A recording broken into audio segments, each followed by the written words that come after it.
நீலகிரியில் ஓய்வு எடுத்தா நீ பாத்தீங்களா? தினந்தோறும் மக்கள் பண்ணி தான் அங்கேயும் போய் செய்திருக்கார். ஆய்வு பள்ளிக்கூடங்களுக்கு ஆய்வு சென்றிருக்கின்றார்.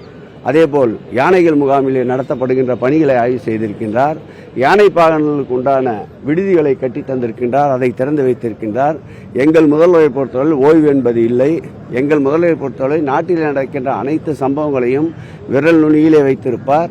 கடந்த காலங்களைப் போல் நடைபெறுகின்ற சம்பவங்கள் எனக்கு தெரியாது, நான் டிவியை பார்த்து தான் தெரிந்து கொண்டேன் என்ற நிலையில் இன்றைய முதல்வர் இல்லை.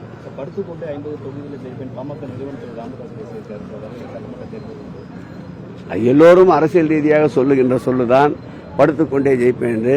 முதலில் அவருடைய பிரச்சனைகளை தீர்த்துவிட்டு அதன் பிறகு வெற்றி தோல்வியை பற்றி நிர்ணயிக்க வேண்டும். வெற்றி தோல்வியை பற்றி கருத்து சொல்ல வேண்டும்.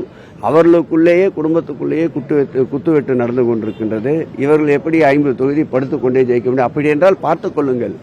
மக்களின் மீது நாட்டமில்லாதவர்கள், மக்களை பற்றி கவலைப்படாதவர்கள் தான் இப்படி சொல்லுவார்கள். மக்களை நாடி செல்பவர் தான் உண்மையான மக்கள் பிரதிநிதியாக இருக்க முடியும், மக்களுடைய சேவராக இருக்க முடியும். அந்த கருத்திலே எங்களுக்கு உடன்பாடு இல்லை.